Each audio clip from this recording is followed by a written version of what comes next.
In this mind puzzle movie, participants, Zoe, Ben, Danny, Amanda, Mike, and Jason, received an invitation inside a metal puzzle box for the minus escape room with the promise of a $10,000 prize for the winner. Each of the boxes came with the participant's name and a unique message.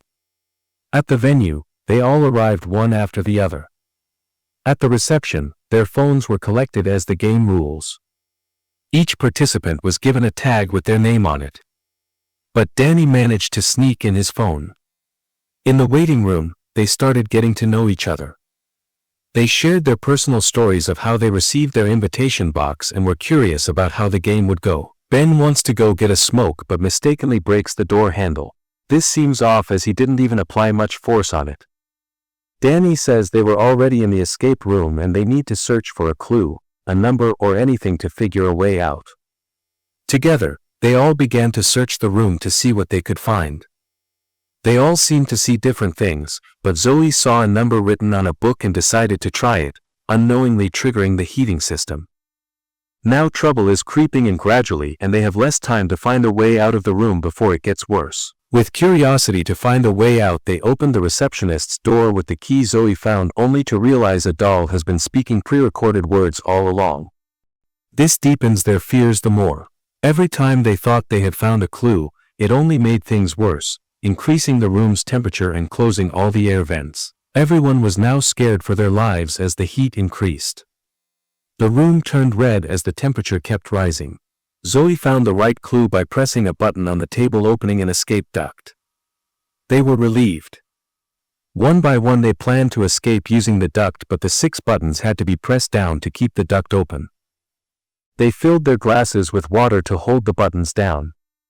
By now, the temperature had risen so high that it started burning, but luckily they all escaped just before the explosion, into the next room. This room, the temperature is dropping so low that they are already freezing.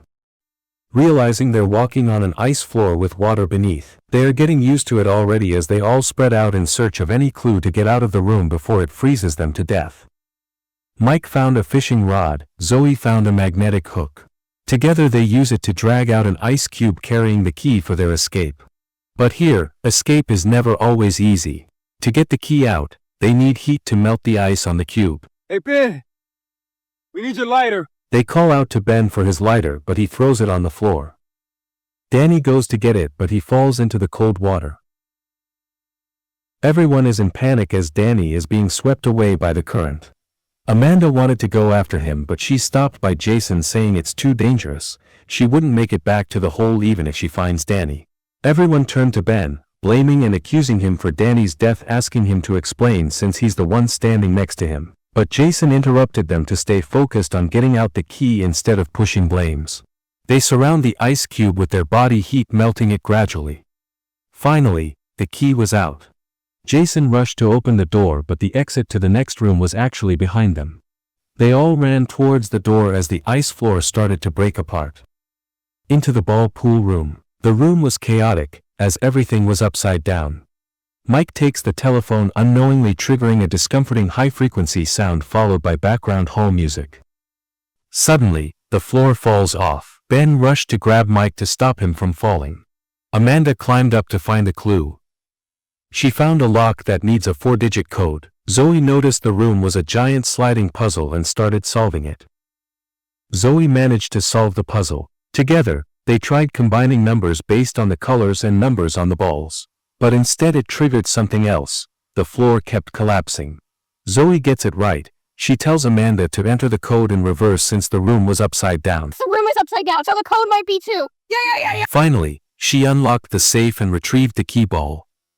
Still panicking as the floors were still falling off, Amanda tries to cross over, but the ball mistakenly falls out. She jumps down without hesitation to grab it before it rolls off. Immediately the final floor piece collapsed, leaving her hanging onto the telephone cable. Ben takes out something for her to grab, but it's obvious she can't hold it any longer. She gives up, falling down. Another tragic loss for the team. Already this game is messing them up mentally as they are taken to things about their past where they were lone survivors of different tragedies that claimed others' life except them.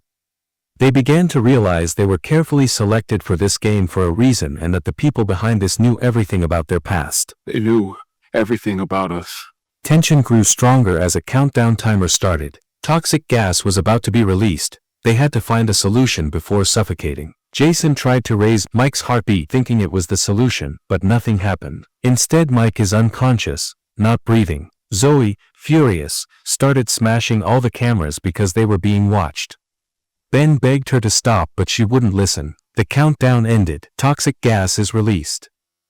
Zoe and Ben struggled to breathe, but Jason stayed calm, slowing his heartbeat. At 50 beats per minute, the vent door opened. Ben called to Zoe, but she ignored him, using her final strength to smash the last camera, then collapsed on the floor. Jason and Ben escaped the toxic gas into the next room. They opened the hatch. The room began spinning, making them dizzy as if their body was melting. They see a note that reads, "Feel free to leave, but may we note it's best to find the antidote." They started looking for it as the illusion got even worse. Luckily, Ben finds the antidote vial, but only one dose. Jason attacked him, trying to take it. In the fight, Ben struck Jason hard and injected himself with the antidote. Ben crawled into the exit hatch, falling into the final room. Here he had to figure out the clue himself to escape. Back in room 5, where Zoe was, the cleanup team arrived to clean up the scene. Unaware Zoe had outsmarted them. While smashing the cameras to keep them from seeing what's going on, she had used an oxygen mask to stay alive. She pretended to be dead, then got up behind and knocked them out. She picks up their gun and makes her way out. On the other side, Ben is struggling to find an escape clue, and the walls of the room are gradually closing on him. Just as he's almost crushed, a door opens up, letting him out into the reward room. On the screen, he sees images of all other participants who are dead, including Zoe, who's alive. As he looked around, a man walked in, congratulating him and asking him to sit down and celebrate. He won. While they're having a conversation, Zoe is making her way there, but he had no idea she was still alive. He showed no remorse for the participants who died. He handed Ben a cigarette and walked behind him, attempting to strangle him to death. But Ben struggled and fought back. The system detects another survivor, leaving him shocked. Zoe without hesitation shoots at him, but he runs into hiding. Zoe panicked, searching for him. But he jumped on Zoe from nowhere, taking the gun to kill her, but Ben intervened, hitting him with a bottle. Ben grabbed the gun and shot him dead. Together they walked out as the only survivors of the deadly minus escape room. But something more unusual happens as the police arrive at the location just to find out the building is an old and abandoned place. Zoe tries to explain to them, but she couldn't prove anything more than they didn't see. This is clear that there's something more to this and that there are higher people involved in this. Zoe discovered something even more disturbing. The people behind the game had spread fake news, lying about how the other participants died in separate accidents. Zoe wasn't giving up. She wants to expose them. Stay tuned, subscribe and stay alert for the part 2 of this movie recap to know what Zoe and Ben will do next. Thanks for watching.